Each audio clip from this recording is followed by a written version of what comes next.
के चरणों में और आप सभी पूर्ण महात्माओं के चरणों में, सेवा दल के नौजवान भाई बहन जो इतना समर्पित दिन रात एक करके इतना सुंदर एक दृश्य हमारे सामने है, आध्यात्मिक नजारा आप देख रहे हैं कि ये कितना सुहावना दृश्य बन गया। उधर भी खेत है, इधर भी खेत होगा और बीच का दृश्य देखिए कितना सुहावना है। लगता है वास्तव में ये देव स्थल है और है भी साथ संगत जी सेवा दल के नौजवान के चरणों में। और इस संगत की शोभा बढ़ा रहे हैं हमारे जितने भी संत महापुरुष माता बहनें हैं, सबके चरणों में दास कोटि से धन्यवाद कर रहा है। और आज सेवा दल के जवान में हमारे पूज्य महात्मा भूपेंद्र बाबू मुखी जो कितने ही सरस तरीके से ये संचालन सेवा किए और समय पर माइक भी पहुंच गया, उनके भी पवित्र चरणों में दास धन्यवाद कर रहा है। इसके साथ साथ संगत जी आज सेवा दल क्षमा याचना दिवस भी मनाए। सदगुरु माता जी कृपा करे, जो भी भूल सेवा दल के जवानों में है कमियां उन्हें दूर कर दे और जिस आशय से सदगुरु माता जी चाहती है उसी आशय से सेवा कर अपनी सेवा माता जी के चरणों में परवान कर पाए, यही प्रार्थना दास कर रहा है। इन प्रार्थनाओं के साथ साथ संगत जी हर चीज का कोई न कोई उद्देश्य होता है। ऐसे तो दास को ऐसा लग रहा है, ये इतना आप लोगों का उत्साह हौसला देखते हुए कि भाई अब तो लगता है आधा घंटा के बाद फिर जो है जाना होगा, तो पहले से ही मन छोटा हो रहा है। जैसे बाराती आता है किसी के यहाँ कितना सब कुछ होता है और उस समय फिर बाराती सब अगर सब कुछ पाता है, बहुत सेवा टहल सब कुछ वगैरह देखते हुए वो सारा चीज, जिसमें फिर विदाई होता है तो मन छोटा हो जाता है। तो दास को तो आप लोग का सेवा भावना सब कुछ देखते हुए अभी से लग रहा है कि आधा घंटा के बाद ये विचरण। आइए सत्संग जी, इतना अगर खर्चा हुआ है, इतनी दूरी से आए हैं, तो थोड़ा देर और हम माता जी के संदेश को श्रवण करेंगे कि हम इतना दिन से ज्ञान से जुड़े हुए हैं। अभी हुजूर बहुत सही बात बोल रहे थे, ऐसा नहीं है कि जो ज्ञान से नहीं जुड़े हुए हैं उसी के यहाँ आपस में मनमुटाव है, उसी का कोर्ट कचहरी में केस है। नहीं, एक घर में चार परिवार है, चार भाई है, चारों सत्संग में आता है, माइक भी लेता है, आशीर्वादी भी सबकी मिलती है, लेकिन एक दूसरे से वहां नहीं बोलता है। आशीर्वादी में नाम आया, लिया, बैठ गया, फिर घर गया, फिर जिस रोज तारीख है तारीख में अपना गया। महापुरुषों के यहाँ भी है। और किसी के यहाँ 4 फैमिली मेंबर है, 2 फैमिली मेंबर जुड़ गया है, 2 नहीं जुड़ा है, उसके यहाँ भी है, वो भी परेशान है। परेशानी हर घर में है। तब यह है कि परेशानी हर घर में है, तो वो परेशानी जो है हम अपने लिए रिस्पॉन्सिबल हैं, जवाबदेह हैं।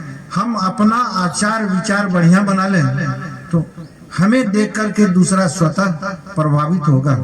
संत महात्मा कहते हैं संतों की संतत्व के आगे दुष्ट की दुष्टता गल जाती है।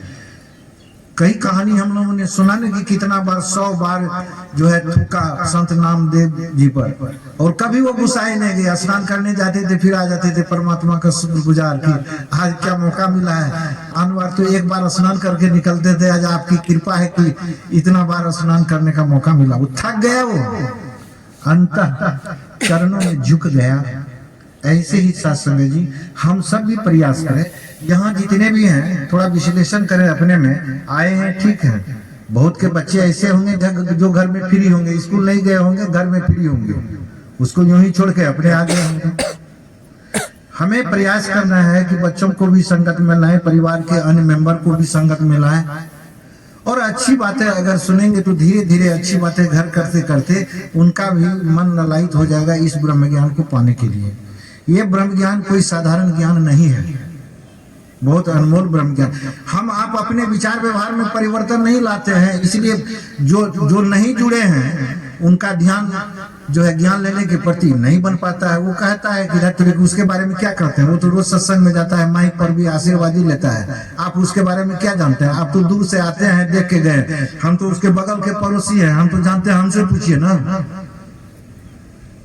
तो इसमें हम भी भागीदार हैं। कोई अगर अपने ऊपर नहीं लीजिएगा, अपने ऊपर नहीं लेना, एक दृष्टांत है कि हमारा रोल किस तरीके से होना चाहिए। एक घर में नई बहू आई, तो उसकी माँ जो है बहुत कुछ उसको सिखा पढ़ा के भेजा था कि जाना ठीक है, दो चार दिक्कत ही सही, खूब सवेरे जग जाना, सास के उठने से पहले उठ जाना और चाय वो बना के पिला देना, जो होता है एकदम, ताकि यहाँ का लाज प्रतिष्ठा बचे। क्योंकि शादी से पहले तो दोनों तरफ बहुत गुणगान होता है, लड़की सुशील है, सब है, वैसे ही लड़का बारे में भी विशेषण का बहुत लंबा चौड़ा रहता है। तो सारा चीज सिखा करके भेजा। आई ठीक है, लेट हुआ आने में, थोड़ा खाई पी सो गई। अब सब सो गई तो नींद आ गई, गाड़ी जगना चाहिए सवेरे, तो एक घंटा लेट से, मान लीजिए 5 बजे जगना चाहिए, तो 6 बजे एकाएक ध्यान पड़ा, नींद खुला तो अचकचा गई, ये क्या हुआ।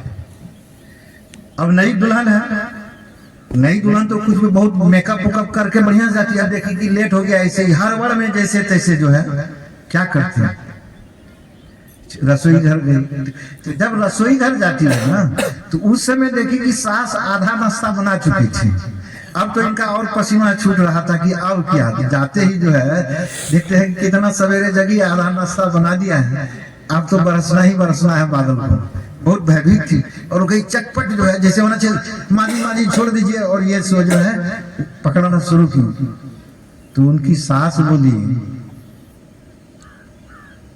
बहू मैं किस दिल के लिए हूं, तुम मेरी बेटी से भी बढ़ के हो, तुम बैठो, आज हमें बनाने दो, केवल तुम जाके परस देना केवल। अब जहां सास का इस तरह का रोल हो, सही में सोचिए, जहां सास का इस तरह का रोल हो, क्या उस घर की वो बहू अगर ब्रह्मज्ञानी नहीं भी होगी तो ब्रह्मज्ञान लेने के लिए ललायत हो जाएगी कि नहीं। हमें ऐसा रोल करना है। दूसरी तरफ एक रोल ये भी है सास का, मैंने अपने ऊपर नहीं लेना है, ऐसे जेंट्स के बारे में भी है, बहुत सबके बारे में, हम आप नहीं, जो कोई ज्ञान से जुड़ रहा है इसके लिए हम आप जिम्मेदार हैं। केवल ज्ञान ले लेने से हम कहते हमने ज्ञान ले लिया, वही ज्ञान ले लिए तो कौन सा बड़ा तीर मार लिया है कि मैं कहीं कानपुर में एडमिशन ले लिए, दिल्ली में एडमिशन ले लिए, कहीं एडमिशन खाली ले लिए, तो कौन सा बड़ा तीर मार लिए। वहां भी ऐसे हैं कि जो कि वहां से आते हैं गांव में नहीं सफलता मिलती है, तो फिर गांव के सामान्य विद्यार्थी से भी गेल गुजरा रहते हैं, जरूरत है तो पढ़ाई की ना। दूसरी तरफ दूसरे शास्त्री हो, शादी हुई, बहू आई, खाना बनाने के लिए जानती थी, उतना आदमी का एक साथ बनाने के लिए नहीं चाहिए थी, फैमिली मेंबर में 5-7 था, यहाँ आई तो 10-12 गेस्ट मिला के हो गया। मान लीजिए खाना बनाई तो नमक थोड़ा सा ज्यादा पड़ गया, थोड़ा सा हल्का सा। सास जब खाने लगी तो नमक उनको थोड़ा ज्यादा लगा, कहता है बहू इधर आई, तुम्हारी माँ ने खाना बनाने नहीं सिखाया था क्या, ऐसे ही नमक डाला जाता है? डांट दिया, जी माँ जी गलती हो गई, कल से सुधार लेंगे, बात खत्म। दूसरे रोज खाना बनाई, सब कुछ बहुत बढ़िया बना, सब कुछ बहुत बढ़िया बना। सास जितना खाती थी उससे 1.25 गुना खाई, एकदम स्वादिष्ट था, बहुत अच्छा बना। जब खा के पेट भर गया तो बहू को कहता है, बहू इधर आई, कल ऐसा खाना क्यों नहीं बनाई थी? अब इसका कोई तुक है? ये डांटने का तो कोई तुक नहीं है। एक तरफ ये रोल है। आइए सत्संग जी, हमारा रोल यदि हम ज्ञान ले चुके हैं तो ज्ञान पर थोड़ा चलने का भी प्रयास करें हम। बाबा गुरुवचन सिंह जी महाराज से पत्रकार ने पूछा कि आप कहते हैं ये ब्रह्मज्ञान इतना ये है तो संसार का कायाकल्प हो जाएगा, आपके शिष्य तो लाखों में हैं लेकिन संसार में तो वही चीज देख रहे हैं। तो बाबा गुरुवचन सिंह जी महाराज ने कहने की कृपा की, ये आप देख रहे हैं लाखों में ना, ये लाखों में नहीं है, 2-4 भी अगर पक्के शिष्य हो जाए तो दुनिया का कायाकल्प हो सकता है। पक्के, हम आप निरंकारी हैं लेकिन थोड़ा पक्के बनने का प्रयास करें। पक्के अगर कहीं भी बन गया, परिवार में एक भी बन गया तो समझिए सत्संग, आज इतना सारा खर्चा, ये सब कुछ इसमें क्या है कि वोट मांगने की बात है कि कोई यहाँ कोई पंचायत सदस्य में उठेंगे किसी कुछ, बस एक ही भीतर से शुद्ध भाव है कि जो सुख हमको मिला है वो सुख औरों को भी मिले। आइए सत्संग जी, हम आप सोचें विचारें। सदगुरु को हम सामान्य व्यक्ति समझ लेते हैं, ज्ञान तो हम ले लिए हैं कि यह निरंकार है और मान भी रहे हैं, लेकिन मानने में हमारा मानना अधूरा है। सर्वव्यापी मान रहे हैं ये तो सब जगह है, यह कटता नहीं है, सड़ता नहीं है, गलता नहीं है, सब कोई मान रहे हैं। लेकिन एक जगह मानने में चूक करते हैं क्या कि हम आप ये देखें, कोई चार व्यक्ति एक कमरे में बैठा हुआ आपस में बातचीत कर रहा हो, किसी की निंदा शिकायत हो रही हो, तो जिसकी निंदा शिकायत हो रही है उसका कोई आदमी अगर कमरे में घुसता है जो इधर भी परिचित, उसको जैसे ही देखते हैं कान खड़ा हो जाता है, एक दूसरे को इशारे करते हैं धीरे से। मतलब हम ये समझते हैं कि वो चेतन है, जीव है, आएगा यहाँ जो कुछ बोलेंगे वो सुन लेगा, उसको हम चेतन मान रहे हैं ना, सुन लेगा, उसको हमने चेतन माना। यह निरंकार जो है चेतन का स्रोत है, चेतन में महाचेतन है। अगर हमारे मन में कोई भाव भी किसी के प्रति विपरीत उठता है, ये जान जाते हैं। तो अगर मैं ये मानना शुरू कर दूं कि भाई निरंकार तो यहाँ है, मन में भाव उठाइए तो जान के चेतन, और सुनता भी है, नहीं सुनता है सो बात नहीं है। हम नमस्कारी करते हैं कि माता जी कृपा करें, ठीक है, और हमने नमस्कारी की, वहां काम हो जाता है, जिसका मतलब सुना, चेतन है हमारे जैसे। सच्ची घटना दास बता रहा है, ये चुनापुर हवाई अड्डा में एक महापुरुष जी आए हुए थे, बहुत ही समर्पित थे। तो उनकी माँ बहुत बूढ़ी थी, तो सेवा करते करते, सेवा करने से इसका मन नहीं भागा, अपने आप को तो अवभागी मानते थे, लेकिन चूंकि बहुत बूढ़े हो गई थी उनकी माँ, कष्ट देख करके इनको लगता था कि निरंकार अपने में मिला ले तो अच्छा। एक रोज ऐसे ही आए निवास पर और बोले हुजूर माता जी को सेवा करते हैं तो बड़ी खुशी होती है, बात तो है, लेकिन कष्ट देखते हैं ना तो बर्दाश्त नहीं होता है, अपने चरणों में लगा लीजिए। नमस्कारी कटाए सुमरन हो। शाम की बात है, सच्ची बात बता रहे हैं, शाम की बात है, नमस्कारी कटाए सुमरन हुआ, गए 4 बजे, आज शाम में कटाए 4 बजे भोर में उनकी माता जी ब्रह्मलीन हो गई। 5 बजे भोर में उनका फोन आया कि हुजूर बड़ी कृपा, आपने अपने चरणों में जगह दे दी। इसके जरिए दास ये कहना चाह रहा है, सुमिरन किए, सुना कौन? निरंकार सुना, चेतन। तो हम आप अगर ये माने ये निरंकार हर जगह है, तो किसी की निंदा शिकायत कहां से करेंगे? और ये अगर माने कि निरंकार वास्तव में हर में है, मेरे सदगुरु हर रूप में है, सिर्फ निरंकारी मिशन से जुड़ा हुआ ब्रह्म ज्ञान ले लिया है, सिर्फ उसी में नहीं, किसी भी पंथ पंथ है, कहीं है, शरीरधारी है, सब में मेरे सदगुरु हैं। ये सिर्फ अगर मैं मानना शुरू कर दूं तो फिर मेरा बोली व्यवहार आचरण सब कुछ सुधर जाएगा। दूसरों को सुधारने से हमें क्या मतलब है? कहते हैं नजरें बदलो तो नजारे बदलेंगे, खुद को बदलो तो हजारों बदलेंगे, सेवा सत्संग सुमिरन से जुड़ जाओ तो किस्मत के सितारे बदलेंगे। आज से ही अगर हम संकल्प लेकर के घर जाएं और लोग कहना शुरू कर दे कि इस आल्हा गांव में सत्संग में मेरे पिताजी गए थे तो पहले से ही निरंकारी, लेकिन जब से सत्संग में आए हैं ना, सत्संग से पिताजी का हर चीज ही अलग देखते हैं। ऐसे ही बहू सास के बारे में कहना शुरू कर दे, सास बहू के बारे में कहना शुरू कर दे, सब चीज ही अलग देख रहे हैं, बदला हुआ है। काश ऐसी सास, ऐसा पिताजी, ऐसा पुत्र सबको दे, ये शब्द निकलना शुरू हो जाए तो हमारा सत्संग में आना सही माने में सार्थक। पता नहीं कहते सदगुरु की रहमत को जो तौलते हैं, समझो अपने जीवन में जहर घोलते हैं। सदगुरु ने हमें क्या नहीं दिया, सब कुछ दिया है, लेकिन हमारे मन में शुक्रिया का भाव नहीं आता है कि इतना हाथ पैर सब कुछ सुंदर दिया, कितना कोई ये भी नहीं है, कितना अभी हॉस्पिटल में होंगे, कहाँ होंगे।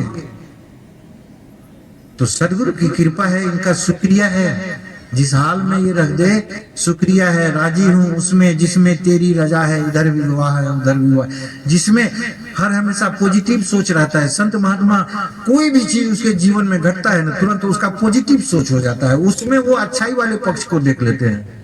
एक महात्मा के आश्रम में देखा कि आश्रम वासियों को जो है थोड़ा दूध खाने में दिक्कत होती है। एक भगत ने, गांव के ही एक भगत ने आके गाय दे दिया। तो शिष्य ने गुरु महाराज से कहा, गुरु महाराज जी आज अमुक भाई साहब ने आश्रम में गाय दी है, परमात्मा की बड़ी कृपा है, अब दूध बाहर से नहीं लाना पड़ेगा। बड़े खुश हो गए। सही बात है। थोड़े दिन के बाद वो जो महात्मा ने गाय दिया तो उनको लगा कि बेकार दे दिए गाय आश्रम में, क्योंकि इतना दूध हम लोग के जीविका का ये था, इतना तो घट गया। आया कहा हुजूर गाय ले जाना चाहते हैं, लेके चला गया। भगत अपने गुरु महाराज से कहते हुजूर जो भगत ने गाय दिया था गाय लेके चला गया। तो महात्मा जी गुरु महाराज तपाक से कहते हैं बड़ा अच्छा हुआ, सदगुरु की मेहरबानी हुई। अब गोबर और इधर उधर के झंझट से समय खत्म हुआ, अब वो समय साधना में जाएगा। ये पॉजिटिव सोच है। सदगुरु को हम हार चाम का पुतला समझ लेते हैं तब ना, हार चाम के पुतले में स्वयं निरंकार रहता है। आप बैठ घट के अंदर, आप है किवार खोल रहा, कांच के हाथ पे बैठ के दाता सत्य का सौदा तोल रहा। आप बैठ घट के अंदर, स्वयं यह निरंकार सदगुरु माता सुदीक्षा जी के घट में विराजमान है। तो सबके घट में, लेकिन प्रकट सदगुरु माता जी के घट में। आप बैठ घट के अंदर, आप है किवार खोल रहा, प्रकृति रूपी किवार को हटा करके इस निरंकार का दीदार करवा रहे हैं। कांच के हाथ पे बैठ के दाता सत्य का सौदा तोल रहा है। ये सांचा दरबार है। सदगुरु को वास्तव में हम जो समझ लेते हैं उनके आदेश का, तो इसलिए तो सोचते हैं कि सदगुरु थोड़े जानने गया, यहाँ कुछ बेईमानी कर लिया, सदगुरु थोड़े जानने गया। सदगुरु जानना के सदगुरु तो जाननहार है। हर भगत के मन में क्या चल रहा है सब जानते हैं। एक बार ऐसे ही सच्ची घटना का दासन पढ़ा है, किसी लेखक ने सच्ची घटना का संकलन किया है। ऐसे ही एक बार जो है चंडीगढ़ से बाबा जी के हरदेव सिंह जी महाराज के समय की घटना, चंडीगढ़ से एक महात्मा बाबा जी के दर्शन करने के लिए वहां से चले। कोई उनका काम नहीं था, दूसरा था कि बाबा जी का खाली दर्शन प्राप्त करना था। आए बाबा जी विदेश से लौटे थे, तो शेड्यूल बड़ा व्यस्त था, टाइट था। तो इस व्यस्त टाइट में बहुत प्रयास किए भाया चैनल से जाने का जो तरीका था, लेकिन उनको कहीं कोई मैंने ऐसा नहीं बन पाया संजोग कि बाबा जी का दर्शन हो पाए, नहीं हो पाया। प्रबंधकों ने अनाउंसमेंट भी कर दिया बाद में कि बाबा जी का दर्शन संभव नहीं है। फिर उसके बाद थोड़े दिन के बाद जो प्रोग्राम होगा तो फिर उसमें दर्शन कर लीजिएगा। ये जो चंडीगढ़ से सिर्फ इसी भाव से आए, कुछ काम नहीं था दिल्ली में, दर्शन करेंगे। एक प्यास होती है, एक तरफ होती है। तो जैसे ही ये हुआ तो महात्मा जी का मन छोटा हो गया, छोटा भी हो गया, और मन में एक भाव उठा कि लोग कहते हैं कि बाबा जी अंतर्जामी है, ये है वो है। तो हम तो वहां से आए थे सिर्फ बाबा जी का दर्शन करने, तो बाबा जी खा का अंतर्जामी है, अगर रहते तो दर्शन तो जरूर देते। अब जो है बाबा जी के अब जो है बाबा जी के दर्शन देने के लिए, करने के लिए नहीं आएंगे। अगर बाबा जी अंतर्जामी होंगे तो अपने दर्शन देने के लिए जाएंगे, तो मानेंगे बाबा जी सच्चे है, नहीं तो नहीं। मन छोटा करके चल दिए, पहुंच गए घर। इधर महात्मा जी उधर जाते हैं और इधर चंडीगढ़ का प्रोग्राम, कोई मीनू में कोई प्रोग्राम नहीं था। बाबा जी मीटिंग जब समाप्त हुआ तो बाबा जी ऐसे ही प्रबंधक महोदय से बोले कि दास का ध्यान चंडीगढ़ के महात्माओं का दर्शन करने का हो रहा है।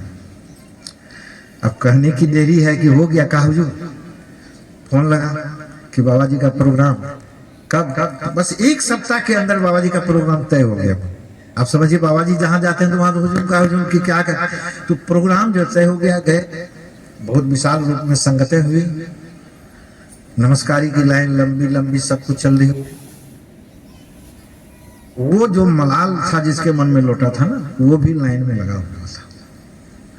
अब लाइन बढ़ रही है, जब वो नमस्कार करने आए तो बाबा जी धीरे से वहां झुके, उनके कान में धीरे से बोले कि आप दिल्ली गए थे, दास आपका दर्शन नहीं कर पाया, आप जी का ही दर्शन करने के लिए दास आया हुआ है। अब समझिए वो महात्मा के आंख से किसी का भी कहेगा तो निश्चित है कि उसका तो जमीन खिसक जाएगा ना, उसका जमीन खिसक गया। वो जो रोने लग गया ना, वो हट ही नहीं रहा था। तो सेवा दल विशेष देर नहीं रुकने, उसको किसी विधि से उठा के थोड़ा अलग ले गया। पूछा कि बाबा जी ने क्या कह दिया जो आप रोने लग गए, डांटा फटकारा क्या कह दिया?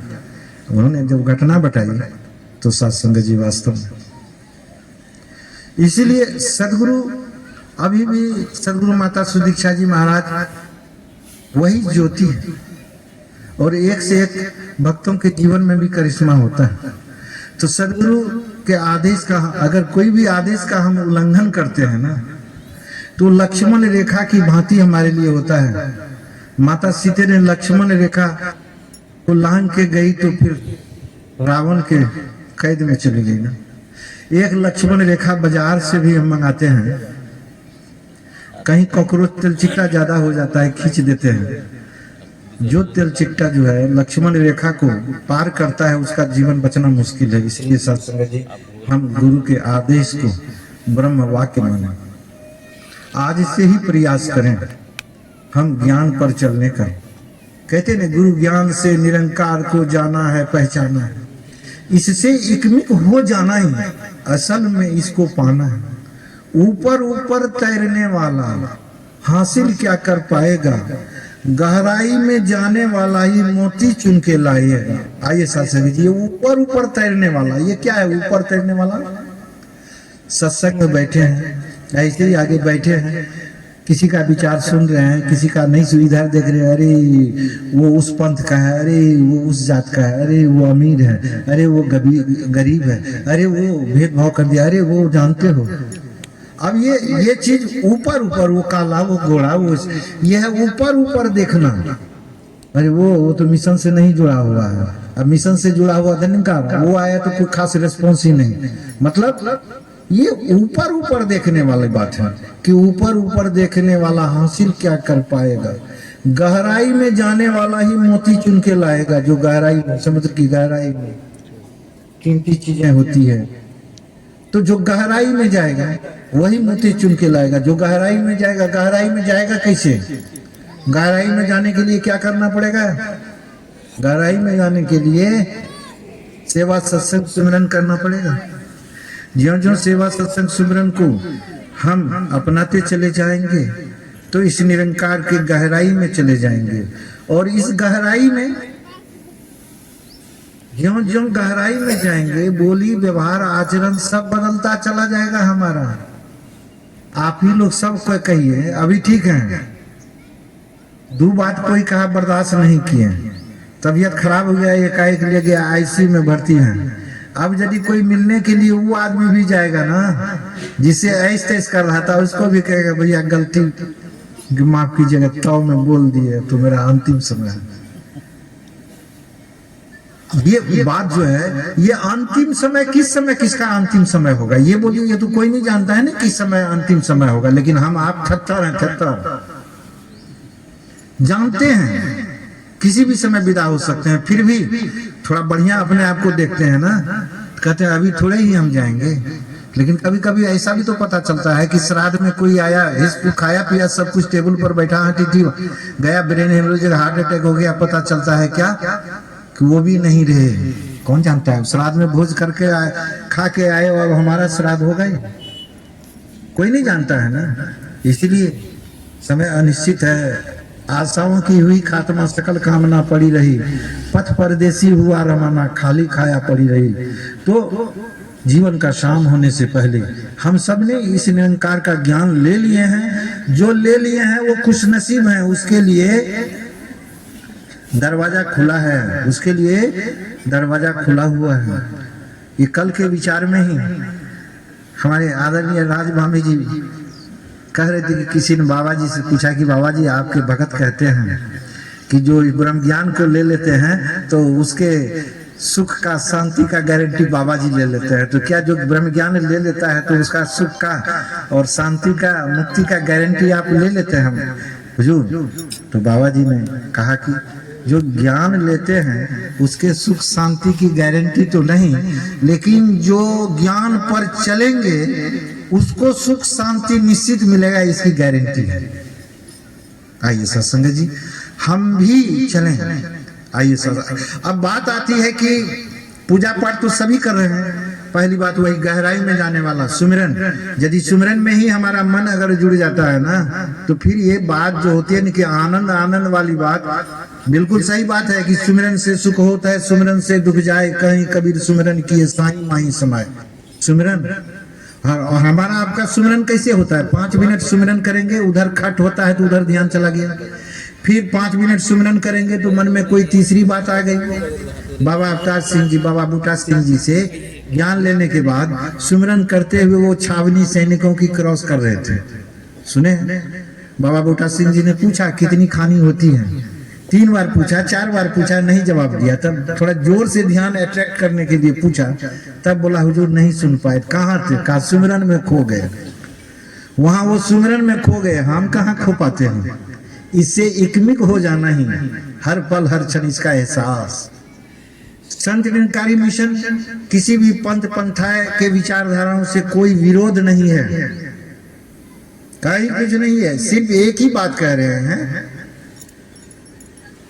कि जो परमात्मा जो एक है, हर जगह है, हर समय है, इसमें कहीं कोई परिवर्तन नहीं होता है, शाश्वत है, सनातन है, पुरातन है।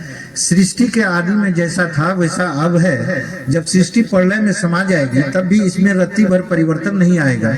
यह परम सत्ता को सिर्फ हम किताबी स्तर पर नहीं, दिमागी स्तर पर नहीं, अनुभव के स्तर पर हम जान लें, इसका बोध प्राप्त कर लें, फिर इसकी उपासना हम करें, तो फिर मेरा जीवन सुखमय होगा। और इस परमात्मा को जानने के लिए अब यहाँ भी बात आती है कि इस परमात्मा, ऐसा जो परमात्मा वेदों में कहा गया निराकार, कोई भी किसी भी प्रकार की साधना प्रणाली अपनाता हो, अगर शब्द के माध्यम से परमात्मा तक जाना चाहता है तो अंततः उसकी यात्रा शब्द से निशब्द की तरफ है, नाम से अनाम की तरफ है, साकार से निराकार की तरफ है। जाना है सबको वहीं, और थियोरेटिकल भी सब यही कहते हैं। महात्मा कबीर ने कहा कि जल ही में मीन प्यासी वही सुनी सुनी आवत हंसी।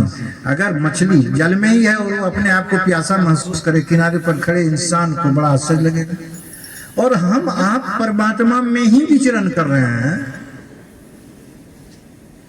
फिर भी परमात्मा को नहीं जान पा रहे हैं। प्रोसेस की जरूरत तो वहां पड़ती है जहां कुछ दूरियां हो। हमें पूर्णिया जाना है तो पूर्णिया जाने के लिए साधन की जरूरत पड़ेगी, उसमें प्रोसेस है, साधन प्रोसेस है। पहले साधन चाहिए, फिर साधन में बैठिए, फिर प्रोसेस, गाड़ी चल रही है, प्रोसेस है ना। लेकिन जो हर जगह है यहाँ भी है, जिसके बारे में कहा गया खाली बिना खाली नहीं, सुई धर्म की ठोर, आगे पीछे राम है, राम बिना कछु नहीं हो। तो ये चारों तरफ जो है, और ऐसा कहीं, ऐसा नहीं है कि केवल महात्मा कबीर की वाणी है, हमारे ऋषियों की वाणी है। ईशावास्य मिदं सर्वं यत् किं जगत्यां जगत तेन त्यक तेन भुंजितः मा गिरधः कस्विदनम, कि सारा संसार परमात्मा से ढका हुआ है, कोई जगह खाली है ही नहीं। इसी को तो कहा साथ संगत जी, महात्मा कबीर की ही वाणी का अगर हम सहारा लें, कहते हैं संपुट माही समाइया सो साहब नहीं होई, सकल माड़ में रमी रहा, साहब कहिए सोई। माड़ कहते हैं सृष्टि को, सकल माड़ में रमी रहा, साहब कहिए सोई। रहे निराला मारते सकल मारता माही, कबीर से वे तासु को दूजा को नहीं। ये परमात्मा जब तक कहते हैं कि भीतर तो भेदियो नहीं, बाहर कथें अनेक, जो पे भीतर लग पड़े, बाहर भीतर एक। भीतर तो प्रकृति के अंतराल में मौजूद इस परम शक्ति को हमने तो देखा ही नहीं। जब इनका अनुभव हो जाता है, जब इनका अनुभव हो जाता है, हमें लगता है जितने भी देवी देवता हैं, जितने भी हम भक्तों को द्वारा संबोधित भगवान है रूप रंग वाले, सब इसी निराकार प्रभु के साकार रूप है। यही निराकार प्रभु ने भिन्न भिन्न समय में भिन्न भिन्न रूप रंग आकार धारण करके धर्म की स्थापना की है। अगर मैं भगवान शंकर को पूजता हूं तो भगवान शंकर और यह निरंकार अलग नहीं है। यही निरंकार को भगवान शंकर कहा जाता है। शंकर का अगर असली रूप अगर हम उठाएंगे, हम जानेंगे, ये रूप रंग आकृति के तौर पर भिन्नता है, लेकिन स्वरूप में कोई भिन्नता नहीं आई। शंकर के बारे में कहा गया सर्वानंद शिरो गिरवा सर्वभूत गुडासिया सर्वव्यापी सब भगवान तस्मात् सर्वगत शिव। इसका यही अर्थ है कि हर जगह भगवान शिव के हाथ पैर सब कुछ है, कर विनुत कर्म करे विधि नाने वाली बात आती है। भगवान विष्णु के ही रूप लेने प्रहलाद से पूछा था कि बताओ भगवान विष्णु तेरा का, वो नहीं कहा कि जहाँ भगवान विष्णु का मंदिर है वहीं पर मेरा भगवान विष्णु, नहीं कहा। उन्होंने कहा जले विष्णु, थले विष्णु, विष्णु पर्वत मस्तके, ज्वाल माला कुले विष्णु, सर्व विष्णुमय जगत। क्या गया? सर्व विष्णुमय जगत, सारा जगत विष्णुमय है, सियाराम में सब जग जाने वाली बात हो गई। पहली बात तो यही है कि ये परमात्मा हर जगह है, हर समय है, और इसको जानने के लिए कोई प्रोसेस में जाने की जरूरत नहीं है, इसके जानकार की जरूरत है। क्योंकि वर्तमान समय में धर्म का व्यवसायीकरण हो गया है, सब कोई जान रहे हैं। एक कथाएं होती है, कितने पैसे और कितने ब्रह्म ज्ञान वहां मिलता नहीं है, या और सब जगह भी देखिए कितने तरह के पैसे लूटने की बात होती है। इस ज्ञान के बारे में हर व्यक्ति को जब भी ज्ञान मिला है पूर्ण सदगुरु की कृपा से ही मिला है। जैसे कि संपूर्ण अवतार वाणी में आया है ना, पढ़ लो चाहे इतिहास पुराने वलियों के, पीरों के, सदगुरु ने ही बदल दिए हैं सबके लेख लिखे तकदीरों के। आज तक जितने हुए स्वतः किसी ने पाया नहीं, राम कृष्ण नानक को भी स्वतः नजर आया नहीं। जग की राह दिखाने हित सबने रीत निभाई है, सदगुरु के चरणों की धूली सबने शीश लगाई है सर। लेकिन जिस किसी को भी हम सदगुरु अगर बना लें और उनके पास ये ब्रह्म का बोध नहीं है, तो फिर बाद में तो यही पता चलेगा कि भाई जिसे हमने सदगुरु बनाया वो तो राम नामी चादर ओढ़ करके वो तो धर्म का व्यापार कर रहे थे। बाद में जब भेद उजागर हुआ तो आज तो वो देख रहे हैं कि जेल के सलाखों के पीछे है। तो उस समय भक्तों की क्या दुर्दशा होती होगी, क्या मानसिक स्थिति होती होगी। इसलिए गुरु को भी सोच समझ करके करना चाहिए। और गुरु को अब बात आती है सोच समझ के करेंगे तो बाहरी वेशभूषा से तो पता नहीं चलेगा। बाहरी वेशभूषा तो रावण का भी साधु वाला था ना। अच्छा, तो वेशभूषा के आड़ में भी तो बहुत कुछ होता है, बाहरी वेशभूषा नहीं। सदगुरु का परिचय, सदगुरु का ज्ञान होता है। सूरज अभी उगा हुआ है तो सूरज के उगने का परिचय, सूरज की किरणें। ऐसे ही सत्संग जी सदगुरु ऐसा साजन, दास ज्यादा नहीं कहेगा, ऐसा साजन खोजिए हरि से जोड़े जोड़, जो नर हरि से जोड़ दे सदगुरु कहिए सो। हमें ऐसे दिव्य विभूति की तलाश करनी है जो हमारा संबंध सीधे परमात्मा से जोड़ दे। क्योंकि बहुत कष्ट होता है। महात्मा कबीर साहब के समय में देखा इसे ख्याल आडंबर है, परमात्मा का बोध है ही नहीं, तो कहना पड़ा है हाजिर दूर बताओ ये दूर की बात निराशी, कहीं कबीर सुनो वैसा दो गुरु बिन बरम निराशी। तुलसीदास जी महाराज ने कहना पड़ा कि है प्रत्यक्ष सूझत नहीं दिख दिख ये जी। ऐसा साज जो परमात्मा का हमें प्रत्यक्ष दर्शन करा दें। और ऐसे ही दिव्य विभूति में आज सदगुरु माता सुदीक्षा जी महाराज तत्क्षण एक सदगुरु का इशारा होता है और ये परमात्मा को अंग संग हम एहसास करते हैं, महसूस करते हैं। और तब बड़ा आश्चर्य भी लगता है, ताज्जुब भी लगता है। और इतना दिन तो पूजा पाठ में फालतू का समय बीत गया है, उसके लिए पश्चाताप भी होता है। यह निरंकार। अब किसी किसी को ये लगता होगा कि भाई ये कह रहा है कि तत्क्षण परमात्मा का दर्शन होता है जब सदगुरु का एक इशारा होता है। सही बात है, ये दास कोई किताब की लिखी हुई बात नहीं कहता है। माता जी की कृपा दास के ऊपर भी हुई, एक इशारा आया, यह निरंकार है। मन गदगद हो गया, सदगुरु का एक इशारा मन के सारे भ्रम हटाता है। कहे अवतार यह जीवन दाता प्रभु का संग में एक इशारा। न पूछो बातें खुदा की किताबों से, न पूछो बातें खुदा की किताबों से, ये बात खुदा के प्यारों से पूछो। जुबानों से बाहर, बयानों से बाहर, इशारों की बात इशारों से पूछो। यह निरंकार है। तो बहुत को यह लगता होगा कि भाई बहुत ऐसे हैं कहते हैं कि इस परमात्मा को पाने के लिए कितनी घोर तपस्याएं करनी पड़ती है और कितने तरह के कष्ट उठाने पड़ते हैं। और यहाँ तो कहा जा रहा है कि तत्क्षण होता है। आइए, मिशन से जुड़े हुए हैं, ऐसा कह रहे हैं तो हमारी बातों को मत मानिए, हमारी बातों को नहीं मानिए, मेरी बातों को। फॉर रेफरेंस, संदर्भ के लिए महात्मा कबीर की वाणी लें। क्या कबीर साहब की वाणी है कि नहीं, खोजी हो तुरंत मिलियो पल भर की तलाश में, खोजी होए तुरंत मिलियो पल भर की तलाश में। तुरंत की बात है The moment we surrender ourselves at the lotus feet of perfect master, of the time we realize this divine power. ज्यों ही मैं सदगुरु के चरणों में नतमस्तक होता हूं ना, ये परमात्मा देह सिहर उठता है, एहसास होता है। था अर्जुन को बहुत ताकत, बहुत दिमागी था, कितना तर्क वितर्क अंततः ज्यों ही सरेंडर हुआ ना, ज्यों ही सरेंडर हुआ, भगवान कृष्ण ने अपने उस निराकार रूप को दर्शन कर दिया। और जो वास्तव में अंत समय तक इस निराकार स्वरूप का दर्शन कर रहा है, अनुभव कर रहा है, शरीर छूट गया, इसका अनुभव करते हुए तो निश्चित उसकी सदगति है, मोक्ष है।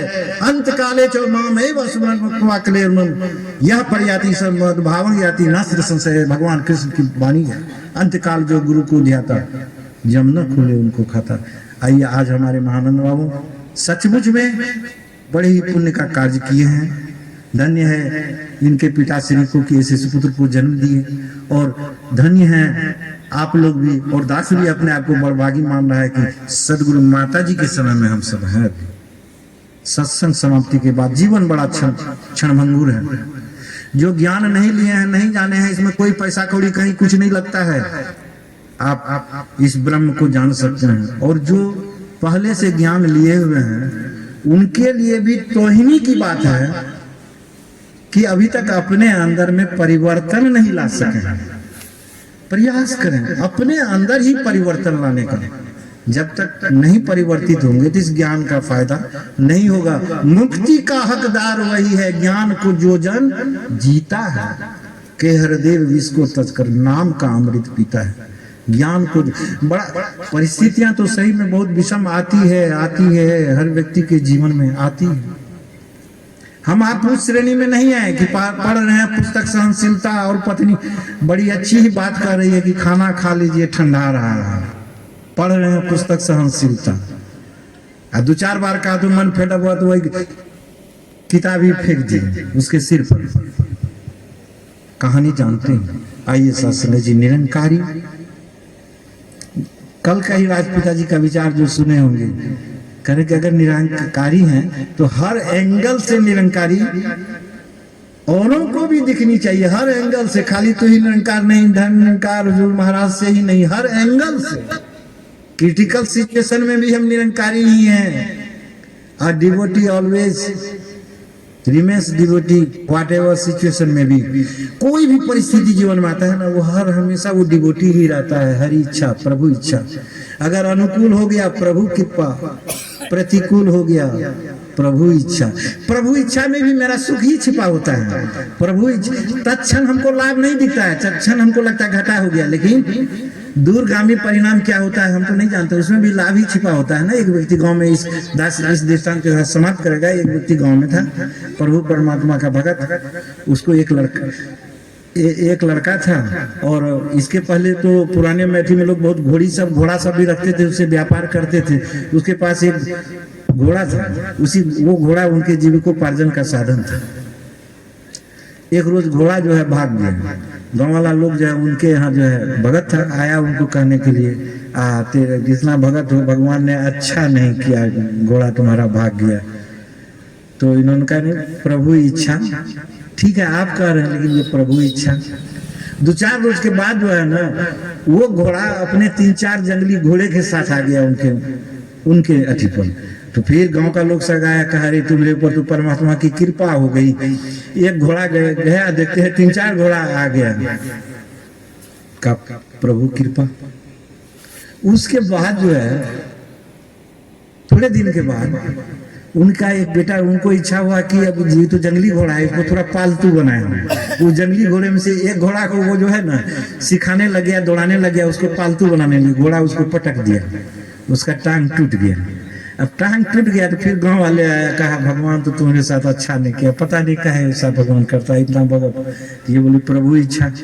2-4 रोज के बाद जो है उस राज्य पर दूसरा राजा ने चढ़ाई कर दिया। राजा का फरमान निकल गया, कहने वाला गांव घर में जहां भी जितने भी युवक हैं सबको सेना में भर्ती किया जाए। बस घर घर में जाके खोजना शुरू किया, जिसके यहाँ एक भी थोड़ा नवयुवक था ना, सबको जबरदस्ती राजा का फरमान। इनके यहाँ आया, इनका पैर टूटा हुआ देखा, कहा कि इनका तो पैर टूटा हुआ, इनको नहीं ले जा सकते, उनको वहीं छोड़ दिया और सबको ले गया।